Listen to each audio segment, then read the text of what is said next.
Singhu border पर किसानों के एहतजाज की वजह से आम मुसाफिरों को काफ़ी दिक्कतों का सामना है। इन्हें ऐसा लग रहा है कि फिर से लॉकडाउन लग गया है। कई किलोमीटर तक पैदल चलना पड़ रहा है। बॉर्डर पर गाड़ियों की आमदोरफ्त रोक दी गई है। सारा रास्ता जाम है, हम लोग बहुत परेशान हो रहे हैं। पैदल आना पड़ रहा है। कहाँ से पैदल आ रहे हैं? ये हो गया करीब 5-6 किलोमीटर पैदल आए हैं। गांव में घूम घूम के किसी तरह आए।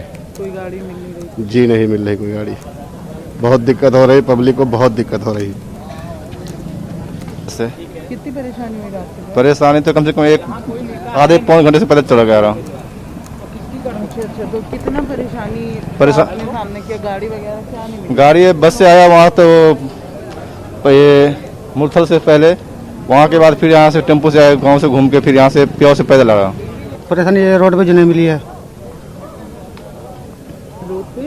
रोडवेज नहीं मिली है, शाहजहाँपुर जाना हमको। पैदल आए हैं खरखोदा से, अब आगे दिल्ली से जाएंगे। हमको रास्ता में बहुत तकलीफ हो रहा है। क्यों तकलीफ हो रही है? तकलीफ हो रहा है कि के कारण पब्लिक लोग हड़ताल कर दिया। हड़ताल की वजह से हम लोग आए हैं हरियाणा से, दिल्ली जाना है। रास्ते में तकलीफ हो रहा है, गाड़ी उड़ी नहीं मिल रहा है, दुकान उकान नहीं मिल रहा है, खाने पीने में तकलीफ हो रहा है। बस हम कहना ये चाहेंगे क्योंकि 10-15 किलोमीटर से पैदल आ रहे हैं, सवारी भी नहीं अभी मिली है। अभी ये भी नहीं पता है कि कहाँ पर से सवारी मिल जाएगी। फिर जा रहे हैं सवारी की खोज में। कितनी दिक्कत हो रही? दिक्कत तो बहुत हो रही है। कैसे करोगे? फिर पैदल जाएंगे और क्या करेंगे। लॉकडाउन के चलते फिर से खुला भी था, फिर भी लॉकडाउन लगा लिए हैं। अब क्या करे आम आदमी?